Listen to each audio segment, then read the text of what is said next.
My career sucks. Sex just isn't the same. What's my purpose? Where did this fat come from? My relationship is killing me. I'll never be happy. My debt is piling up. I'll never find love. Why can't I be like other gay guys?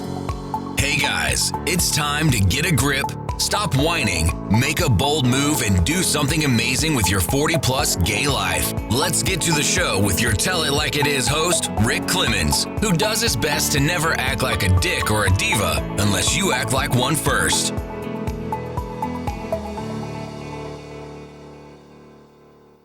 Hey guys, welcome to another episode of 40 Plus Gay Man Gay Talk. But before we dive into the show, I want to give a little shout out that actually leads to this show. I want to shout out to Michael C. He had sent me an email right after I had today's guest on the show before, and he goes, "That was an amazing podcast.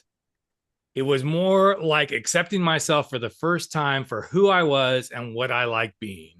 I used that podcast to talk to my husband, and I'm happier knowing that I can share what I want with him in our relationship. My husband even told me last night, thank you for talking to me. I may be older, but I'm not dead, and I love you." And this is what it's all about, folks. When you set up the attraction, the connection, you allow yourself to go into spaces that you may go, oh, I might like to explore that, but I don't know. And maybe it's scary. And the whole thing is as gay, bisexual men, we have the hardest time, even men in general, but because this is what our show is about, we have the hardest time with attraction and connection, and attraction to ourselves and connecting to ourselves. And we can't do it with ourselves. We can't do it with others.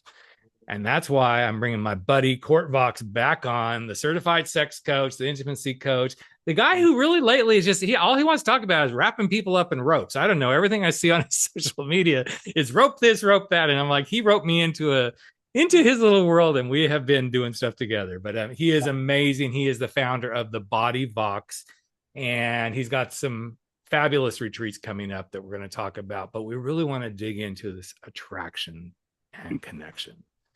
So, Court, my friend, my buddy, kind of my soul brother in many ways. Thanks for being here, bud. Thanks so much for having me. It's so good to see you again. You too. And I was looking through some stuff, and I saw that testimonial. I'm like, we're going to lead with this because that's the power of what podcast, in my mind, the power of what podcasting does. But so why is attraction and connection like? And I'm going to confess, guys, I sent Court a little email yesterday going, "What the hell are we going to talk about, man? We've talked about so many things." But I see this in my world with gay men that I'm working with. There's a lot around. I just don't feel connected. I just don't feel like I can attract. And I know in the work that you do, this is a big thing. So why is this so compelling to you to speak on right now, Court?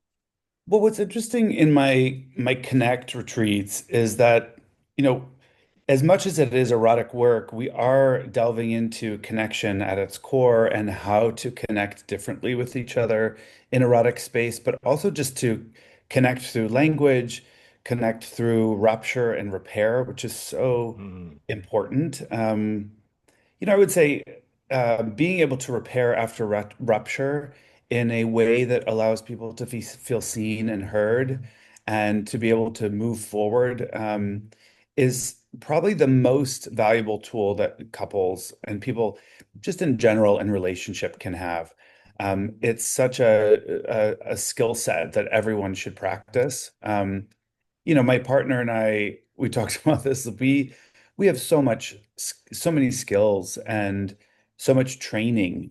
And still, when we have rupture, there is this part of us that goes into old patterns and old stories and narratives. And the great thing is that we do have the tools to catch it and be like, oh, I'm going into this old pattern again.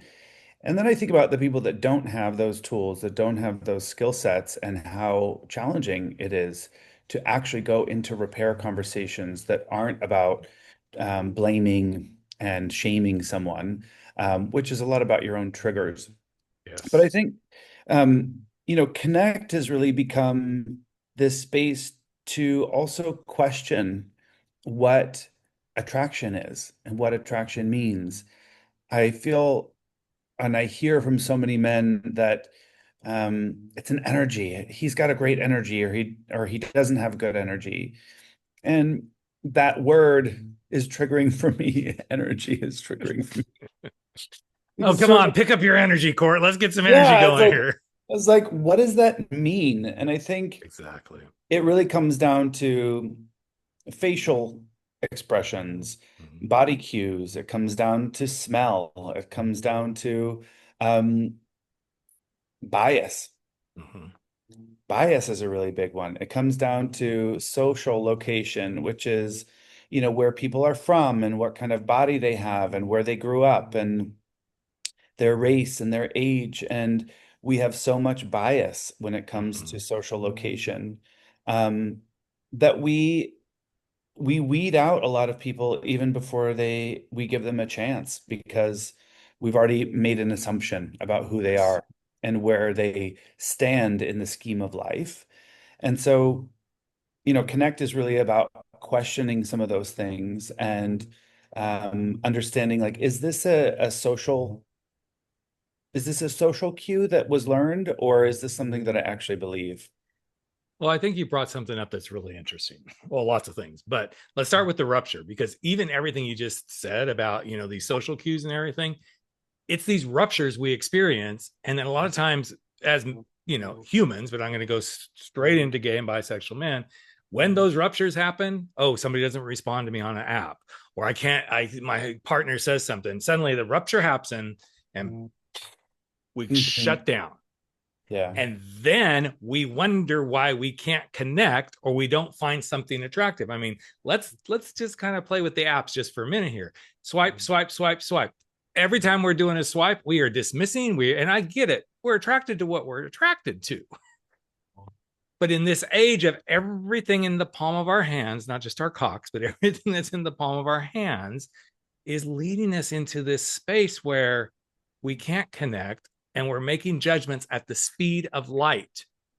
And Yeah. then we wonder why loneliness and isolation and not feeling part of communities is happening. And then you walk into a space like you create at Connecting in your other retreats. And it's this, we don't know how to do this. And then you do sense, oh, their energy is really weird. It's not their energy, it's how they have socialized themselves into being where we've lost our ability to go, can I really see you? Can I allow myself to step in and understand you? Can I let my basically let my bullshit drop too? And it's such a fascinating space. So I love the rupture piece because I think, and I know in my own relationship, and my husband, and he's done the retreats as well. I've noticed that that piece of ignoring talking about something has diminished. We Hmm. still don't have it 100%, Yeah. but there's a whole lot more. Oh, we're going to talk about this, and there's no fear of, oh, the relationship's going to go out the door and da da da da. Right. But being able to navigate that rupture is one of the key pieces in my mind. Yeah, something that you talked about was this, the swiping and app culture. And there's something called, what is the term? It's like choice overload, essentially, Mm, um, where we have so many choices now that it gets yep. overwhelming. And so a lot of people just scroll and scroll and scroll, but never make a decision. Mm-hmm. Or we're so trained into the type that we have that if we don't see the type on the image that we're looking for, we just keep going. And so there's not a lot of room for new bodies, new experiences, new humans to come into our space Yep. to offer us newness, right? We're just looking for Mm-hmm. the same thing. And I think it's where people get fatigued a lot. Um, we're not just competing with people in our neighborhood or our classroom or our immediate kind of friend group anymore. It's Yes. like we're competing with people on a global scale of, Instagram and social media and TikTok. And um, that's a big pool. Mm-hmm. That's a big pool. Mm-hmm. And we wonder what choice fatigue. That's Yep. the term. Yep. And Yep. we wonder why we're kind of tired and we can't make a decision. It's like there's too many choices. Um, So Well, like it's a like every suggestion. day. It's like every day we're walking into Cheesecake Factory, right? That Yeah, Cheesecake Factory exactly. menu is so big, and so I'm like, and I loved Cheesecake Factory back in the day, and then I got to the point like I don't want to. In fact, it was so funny, Court. Last summer we were on a trip, and we ended up in Amsterdam for Amsterdam Pride, and we go into I think it was a Chinese. Yes, it was a Chinese restaurant, and because all the local Amsterdam people said, "Oh, people in Amsterdam they don't know how to cook, so go to all the ethnic places, right?" And we walk into this Chinese restaurant, and I will say they took the prize for having more stuff on their menu than Cheesecake Factory. I was Yeah, 77 pages on this menu. I'm like, I can't do it, but this is kind of the life we're living right now. It's a never-ending Cheesecake Factory menu, yeah. and then we're into that overload fatigue, and it's not easy. It is not easy whatsoever. Yeah. And, going back to repair and being able to have repair conversations, you know, a lot of us, all of us, we've learned how to survive. And when we get into relationships that are actually wanting to meet us in different ways and new ways, um, that involve conflict resolution, that involve wanting to be closer to each other, those patterns still pop up of, am I safe here? Am I gonna get thrown out of the cave? Mm-hmm. Right? Mm-hmm. Those are still really there. And, there's a lot of self-reflection that comes in relationship in those ways of, is this mine? Is this something that's, coming up from my past? Or is this something that's really related to this relationship? Um, but I think, those conversations in repair offer a lot of opportunity for self-reflection. I believe the repair piece, and I won't go deep into this because on the other podcast we kind of talked about it. One of the repair pieces actually happened for me at your retreat. Hmm. And it was because that moment where I had my break was something I had talked about over and over and over for years. And I thought, oh, this is all fixed, right? Okay. But there was the rupture of what was happening. I'm not going to go deep because I don't want to ruin what happens. Yeah. There was a rupture of what was happening in that moment that woke me up to that experience. And then you so graciously helped me walk into starting to hold space and let me repair some things. And it was actually one of those moments that over the year and a half now since I did your retreat, I have found myself stepping into those moments even more, whether it's in Mhm. my own personal being with me, in my business, in my partnership with my kids. In fact, just a few weeks ago, we were in Costa Rica with our kids. And my oldest daughter and I are exactly the same. We are so alike in ways that my youngest daughter and I are exactly the same in different ways, right? But when it comes to knowing what we know and all this sort of stuff, my oldest daughter and I, like, we know what we know and we're going to do it. And we had a rupture moment Mhm. where, ooh, here came the old patterns of us butting heads and doing this and her getting offended because I said, I know what I'm doing. Thanks for your help, but I need to do this myself. Da, da, da, da. Okay. We all experience these things in our lives, in our relationships, in our moments. And I think it comes to what you talk about with this connection, this seeing, because when we can't let, the blurriness of not being able to see someone and connect with them, that's when everything goes haywire. And too often, this is where the relationships fall apart. And Yeah. too often, when I see a lot of gay men go, okay, out, exit stage right, let's move on to the next guy because they Yeah. haven't learned how to be in that.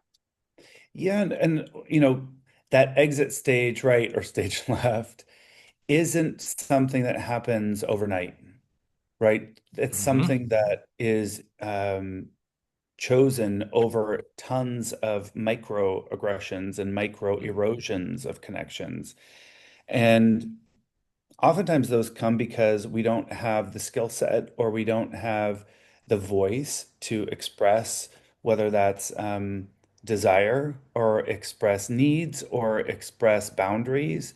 And Mm-hmm. so in order to survive a specific relationship, we just kind of like slowly begin to like squirrel away in our Mm-hmm. little kind of pocket, these microaggressions, these micro experiences. And then after a while, that pocket just gets too big. And it's like, I can't carry these anymore. And that's when like huge ruptures take place. And that's when breakups take place. Or you just are like, I can't handle this large rupture, so I'm just going to walk out without there Yep. being any kind of discussion around it. So I think the key or the skill set rather is to kind of catch things as they're happening and again have some self-reflection around it. There's a framework that a teacher of mine named Christian Pankhurst taught me, which goes something like this. It goes like, hey Rick, do you have the capacity to have a conversation with me right now? And then Sure. you kind of check in and go, you know what? This isn't a great time. I'm Hmm. like, okay, cool. When can we have a discussion? How about tomorrow at 12 noon? Great. Yep. That allows me to rest a little bit because we have a plan of when we're going to talk. If you're like, I'll let you know, I'll get back to you, I start reeling into like, when's this going to happen? Are we going to talk? Like, I start going into my story and my narrative, and that's not a great place to be. So knowing that we're going to have a specific time to sit down and have a discussion helps ease my nervous system. So if you say to me, yeah, I have a capacity to meet you right now, what's up? And I say, well, and I've already had time to reflect on what is mine, right? And say, I'm creating this story. I'm creating this story that when you said or did X, that you really don't like me. And what that reminded me of is when I was in elementary school and I was bullied and ousted from all of my friends for doing X. I'm making this up. But it's saying that I'm creating a story, so it's owning this as mine, and then tracking it to something that is also mine. And then also asking this question, which is important. Is anything of what I'm saying true? Mhm. And then you have the opportunity to say, no, none of that's true. Or you can say, well, actually, some of what you're saying is true. It's not that I don't like you. It's just when we have discussions, I often feel like you dismiss me or you disrespect me. And so I've found myself pushing away. And so we can start to have a shared reality Mhm. of facts, right? Yes. So my story wasn't exactly your story. You've told me your story. We can start to have a shared idea of what our reality is together and work from there. Yeah. Because that's a factual place, Mhm. right? You have your feelings, I have my feelings. And at the end of the day, feelings are not facts. Mhm. And feelings are important. It's valuable and important to name, when this happens, I feel abandoned. I feel really sad. I feel really depressed. Mhm. Um, and feelings are not facts. You may not be doing anything or saying anything that has any roots in reality. And so finding that common ground is really important. And then moving forward from there. I find that framework to be really useful. It's one of the most powerful frameworks, quite honestly. And I can tell you from my own experience, and it's been a few years ago that this one happened, that I was very sexually frustrated. It was not because we weren't having sex, so to speak, but we weren't at the frequency that I enjoyed it. And I've always been a much more sexually higher sexual drive than my partner. I also really enjoy sex first thing in the morning. Mm. I'm not so much, oh, let's have sex late at night.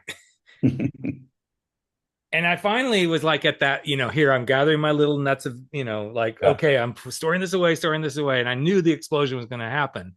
And I had just actually finished getting certified as a coach. And so some of this was like, oh, here's how I can handle this sort of stuff.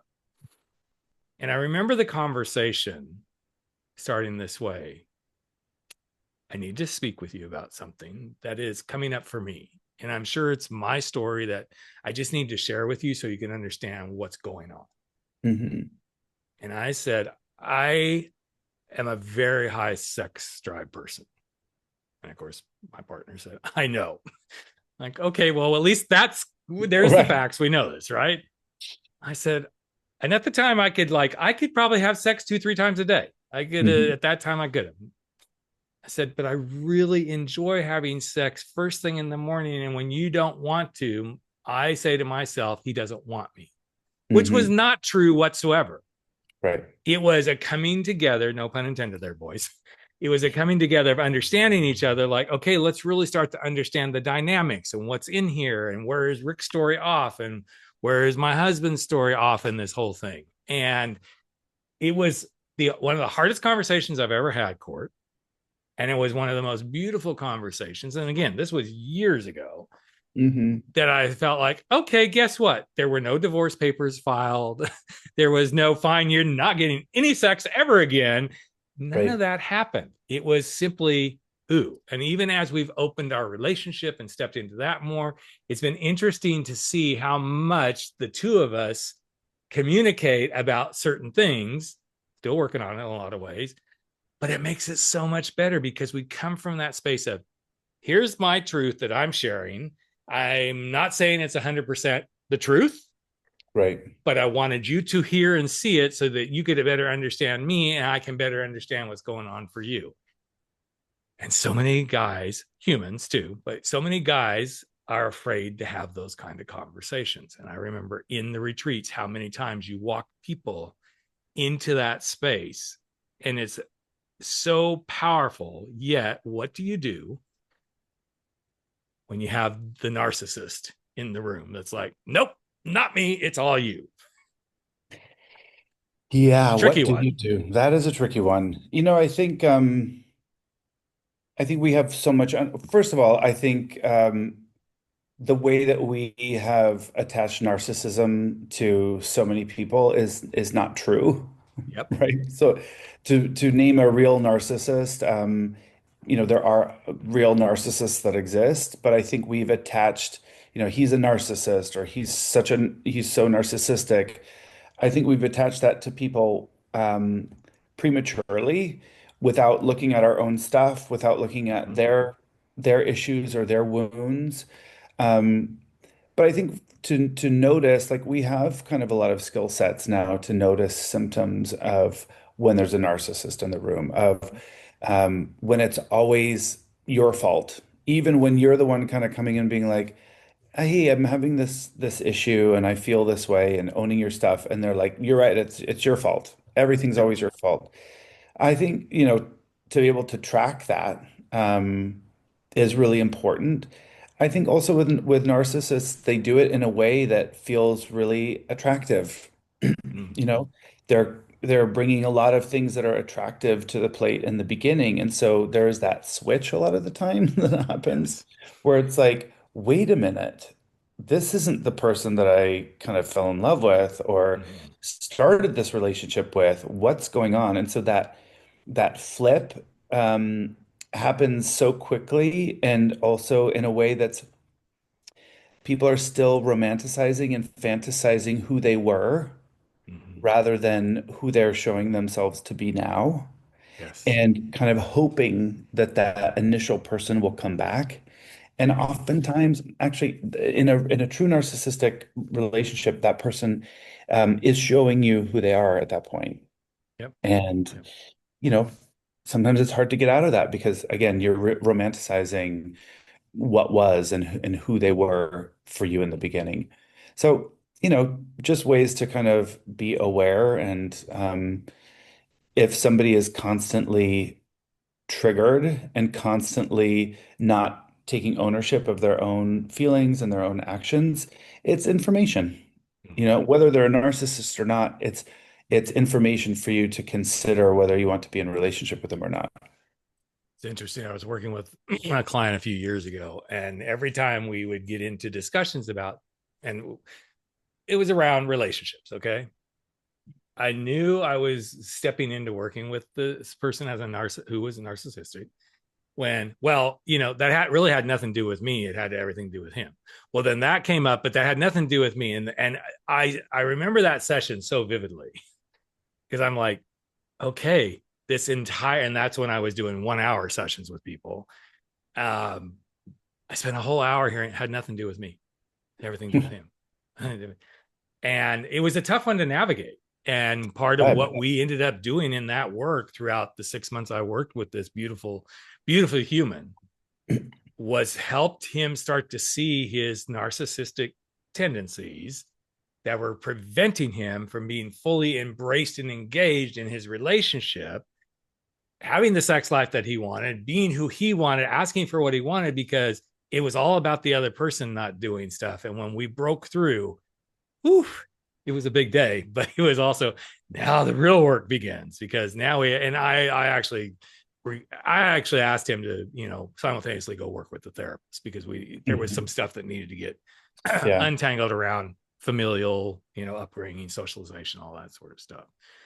I'm curious for you, when the attraction piece comes up, okay, so let's go really simple here. Oh, we're flipping through on an app or something, or you see a guy walking down the street. There's an attraction factor. But what is the deeper level of attraction you like to dig into? And I know I witnessed some of this in the retreats, but for me, there's a deeper attraction thing. It's like you can be surface level attraction, but how do you help somebody really start to dig into what's this attraction? Why are you holding back from letting yourself fully get attracted to that? I will set the tone for this, because when you did some of the rope stuff and I surrendered to that, it was actually something I was very attracted to in myself, but I'd always fought that surrender piece. And so this is that kind of attraction thing I'm talking about. Like, we know we want something, but we're holding back from stepping into it fully. How do you see that? And how do you work with that? What you're talking about, I think, is around maybe taboo desires or curiosity, or even like where we have resistance to specific outlets or certain expressions. In shadow work, we say that which we repress will be expressed. And a lot of times that comes out in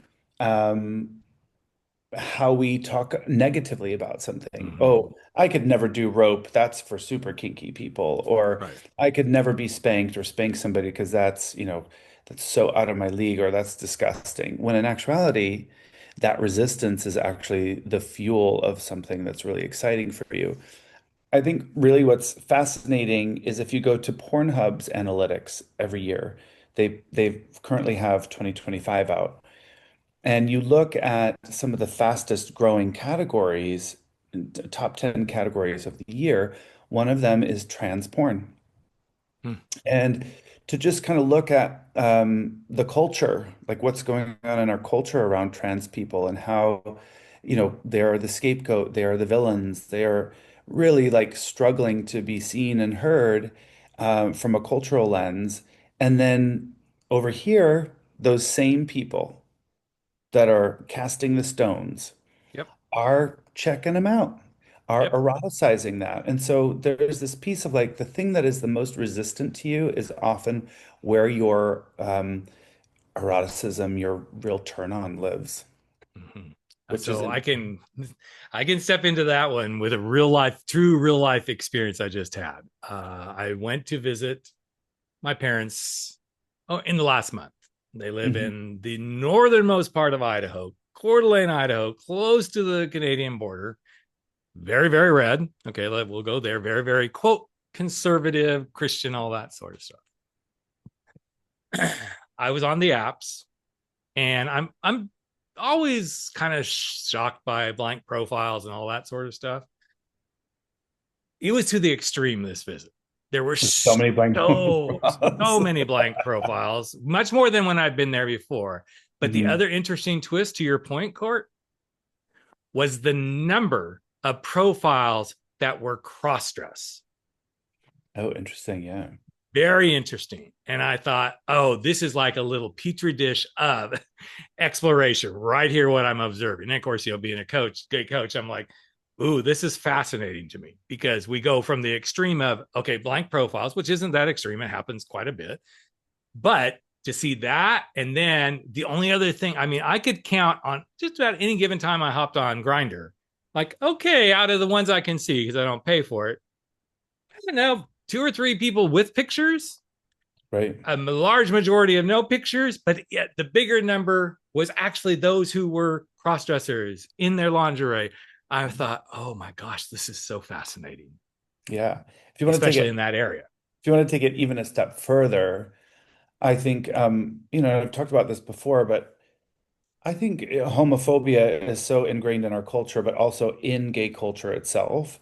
And Absolutely. at the root of that is really misogyny Mm-hmm. and this sort of like hatred of the feminine. And so many of us grow up being called effeminate names, being called sissy, being called faggot, being called, he looks like a girl, or, you talk like a girl, you walk like a girl, as if those phrases, they're saying it in a derogatory sense, like referring to you as feminine in a derogatory way. And so femininity in that way is not associated with something as high standard or something that we want to be. It's Mm-hmm. something that we repress and we push Yep. away Yep. to s- actually be safe, right? To be safe and to survive. And so there's a big part of that that's it's something for us to look at as a culture, as a gay culture, as gay men. And there's also something to look at just from a global perspective of how Seriously. we think about and how we treat women. Mm-hmm. Um, I mean, we're seeing it all over the place of how we treat women is pretty horrific. But it's such an interesting piece of the puzzle because when I see somebody who says no femmes, I'm like, okay, I get it. I Mhm. can understand that to a point. But what did you just say about women, anybody who has feminine characteristics in general across the globe? I understand what we're attracted to. I love guys with furry chests, but I'm not going to say fur only, only fur. Mhm. I say I prefer guys that have furry chests, but I'm open to all guys. It's just so fascinating how that almost reverse racism discrimination shows up when it's only this, only that. And I caught myself the other day. I was listening to another podcast, I think, or somewhere along the way, and it said, it's really discriminatory when a guy is cruising on the apps and they see a beautiful black man and they say, "Oh, I've always loved black men. Black men just really do it for me." And the guy said, "You don't realize how discriminatory that sounds to us as black men." Yeah. And I know I've said that. I just find black men very attractive. I do it. I mean, I'm like, ooh, check self hit the door right there on that one, Rick. It's such an interesting space to play because this to me is where we're going to kind of come back into the connection piece. Sometimes I don't think we understand what kills the connections. Yeah, I think from that perspective, I think fetishization of any kind can be something that is really sexy, and it also can be something where it becomes all that you are seen as. When Yes. it's like, then it's like, that's not exciting for me. I'm not even a human anymore. I'm just sort of this object or thing. And that doesn't feel good, Right. especially Well, when it's like, the guys that are attracted to me and my husband, they're like, "Oh, daddy." I'm like, "Okay, that's nice, but when the yeah, whole thing ends up centering around just daddy, daddy, daddy, I'm like, okay, I like it for a moment, but it's I yeah. know. Yeah, it's You and I know, get it. there's It's a fetish. It's a fantasy. I get that piece. yeah, and But I want it grounded in something more.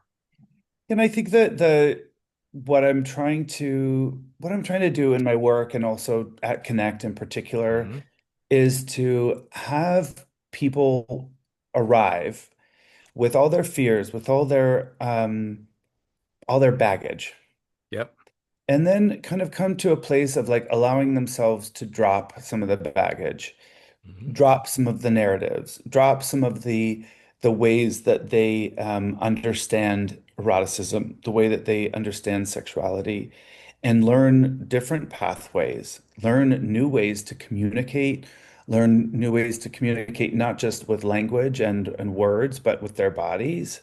Um, and I think that that last piece is really important, is like how to communicate with your body, Mhm. and learn new ways to do that. Because the majority of us are having the same sex as we did when we first entered at Yep. 14 or 19 or whatever it was.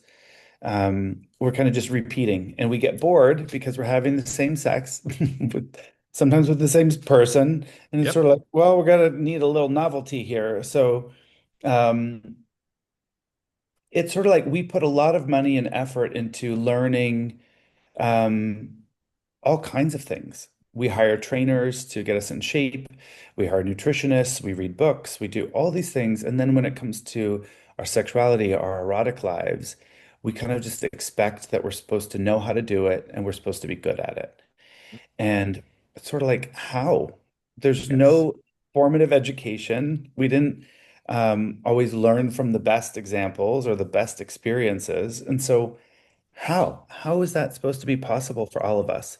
Um, I feel really fortunate in that way of in my early kind of sexual experiences coming out in 19, I did have good sexual experiences and I did have good shepherds and I did have good stewards kind of guiding me in there. And there are a lot of people that don't have that or who didn't have that. And Well, those because it are wasn't talked about, right? or they Or it just wasn't talked about in the right way. Let's say or that they too. didn't have the experiences that were savory, right? And Hmm. so there's those early imprints of like, well, sex is just kind of something we do and we get off and then we leave. Instead of learning how to be in these expanded states of arousal, expanded states of what I'd call like erotic trance states with yourself or with somebody else. And that is, sometimes through breath, through sensation, through different types of play. Rope is definitely something that works a lot for a lot of people, and kind of having expanded states of ecstasy. And sometimes that includes orgasm, and sometimes it doesn't. Hmm. But the body's capacity to have these really big altered states of consciousness without drugs is very possible. If you allow yourself to go there, that's the Yeah, and, key. and if you are with in the right container, creating the Hmm. conditions that allow you to drop hypervigilance, that allow you to feel safe enough to surrender, to allow you to feel, confident enough Yep. in your skill sets and in your understanding of, I don't know exactly how this is going to go, but I trust myself enough to know that it will be what it's supposed to. Mhm. Um, that's something that as a practitioner has really come into play probably in the last 3 years for me, is I used to get so nervous going into sessions with people of like, especially ones that I had done a lot of work with, because I'm like, what am I going to do? Like, Yeah. What am I going to do what next? am I going to do? We've done all the things. Right. But really what happens with those people now is I trust. I trust that my skill sets and their skill sets are enough to come to the table and co-create something that's really special, as Mhm. opposed to worrying, what are we going to do? It's, I don't know what we're going to do. There's mystery there. And I trust our process. I trust what's going to happen is going to be exceptional. It's going to be something that's interesting. And if it's not exceptional, then there is space to ask questions. Why? Mhm. And where were we in that current state? Did we agree to things that we didn't want to? Or, you know, eroticism is such a beautiful landscape to have self inquiry and self-expression, both going inward and also outward. And I think that's why it's so interesting for me to be in this work, is specifically at Connect. There's a lot of retreats and a lot of experiences you can go to that are very much, you know, you can go to a sex party and do that, and that's wonderful. And I encourage people to do it. There's also organizations that are very like heart centered and everything is heart up.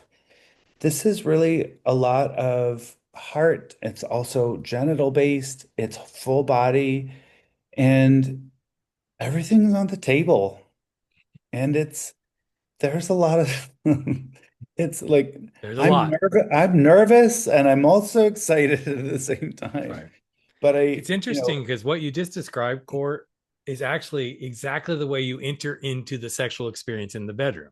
We come with mhm, this preconceived idea. Okay, we know what to do. We're going to do it. Or we're going to get done. Versus being curious, being inquisitive, being honest. All of these things, and I feel having experienced you, not only in the retreat but as a friend, one of the things that I feel like that you do so damn well is you do create this container. Now, what you just said would probably made a lot of guys listening a little bit uncomfortable. I don't know if I could do that. That's okay, guys. I don't know that a lot of people enter into it. Some enter into Court's work with, great, we're going to get naked and we're going to da da da. And others go, I don't know if this is for me. And the beautiful thing is, you create the space for all of that to be present yeah. while encouraging, lighting up that curiosity, breaking down those barriers. Because if you want to be better in anything in the world, you have to learn to break it down, let go, reimagine, and step into it in a way that works for you. And sometimes that's going to mean it's going to be uncomfortable, it's going to challenge you. And what I know for me, when I went through the experience, I was welcoming to what was about to happen because I'm like, hey, I'm going to take off Coach Rick hat, all this stuff. I'm going to be present. But I was excited and I was nervous. Yeah. But yet I was also very observant, so I could watch how you do this, not to like, oh, I'm going to go rip Court off, Yeah. because I needed to have a way to articulate why this beautiful man that I have on this podcast is somebody that you should have in your world in some way, shape, or form. However, it fits for you if this is feeling right. And I know I'm kind of pitching what Court does right now, but there's a purpose behind this. There are too many gay, bisexual, anybody in the world, but especially bisexual and gay men who are holding themselves in a clench mode Mm. because they won't give themselves the permission to go, but that's what I really want. But what will somebody think if I tell somebody that I went to this or to that? I encourage you guys to explore it, go for it, hmm trust the process, Yeah. and be really curious. I have to say I really respected you coming into the container, as you and kind of being willing to kind of drop your coach and step into a student role. I know for me that is so invaluable of holding space for so many people to go Mm-hmm. into a space where I get to be a student again and I don't have to Yes. hold things. It's like, yes, more of that for me. Yes. And so Exactly. I feel really grateful that you were able to have that experience and such utmost respect for you coming into that Mm-hmm. space like that. Of course. All right. So you've got some retreats coming up. So let's talk about those so the guys get the feel for that. The next Yeah. one is coming up Labor Day weekend, right? September 3rd through the 7th. It's a September. Connect. It's in Mendocino, California, correct? Yep, it's in Mendocino, California. It's at a retreat center called Spirit Camp. It's gay owned. It's a beautiful space. It's in the Redwoods. We're gonna have sauna and a day that we're gonna go into the water, and it's a great time of year because it's warm and still Yes. kind of cool at nights. We'll have campfires. It's called Camp Connect because we're kind of leaning into the camp vibes. Mm-hmm. It's originally the retreat center is originally a Christian youth camp, so they've kind Well, of isn't that special? yeah, they sassified it. It's real yassified. They did a Good. really beautiful job. So I'm excited to do that, and it's a little bit longer than I normally offer. It's 5 days instead of Oh, four. okay. And then I also have Sacred, which is in San Miguel de Allende, Mexico, which is a little bit different format where we offer one-on-one work with clients as well as group work. Nice. Um, for people that are wanting like a higher touch experience, that would be the better approach. And that is half sold out. So we have about Okay. 3 to 4 spots left. Very good. Well, Yeah. I can attest to this, guys, and not just because Court's my buddy. That is an experience. I've done a lot of work in this arena. I've done my own stuff, been part of it, and this was one of my favorite experiences for opening up, dealing with some stuff. I mean, I remember the moment in that retreat where I admitted to everybody, I'm feeling really uncomfortable because as a guy in his 60s, I don't come a lot anymore. And it made me feel very ashamed in my, weird world. And it was having an effect on me, not for a guy who was very sex driven. Like, I don't really want to do this because I'm going to disappoint my husband or our playmates or whatever. And I walked out of that like, that's just who I am. And you get what you get. And I'm still going to love, and I'm going to be curious and try to figure out what can be more enjoyable and all of this sort of stuff. You will learn, I believe, again, if you release yourself into the experience. That's one of the big keys. And Court does a beautiful way of helping you get there.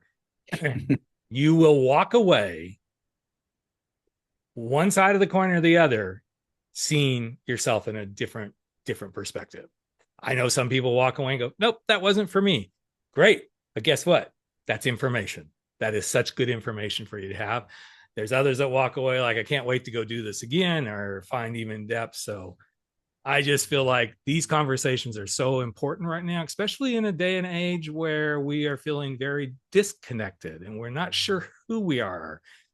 Yeah. And when other things are playing against who we are as LGBTQ individuals, it is imperative, I believe, to find connection, bolster that attraction to others, to ourselves, and to step into who we're truly meant to be as humans, erotic beings. And I'm grateful for you, my friend. Thanks. So I'm grateful for you too, my friend. All right. So guys, we will have all the links to get involved with Connect or even the San Miguel retreat. That one's almost gone, but Connect, you got time, but not too much time because September is going to roll around really quickly. I encourage you to look into it, to touch base. Court will, if you need a conversation with Court, I know he always is open to like, yeah, we'll have a little quick conversation about this. But you will not regret it. I'm kind of jealous. 5 days at a camp, that would be fun, but yeah, it would be awesome. So, all right, buddy. Any last minute things you want to share with the audience before we wrap it up for today?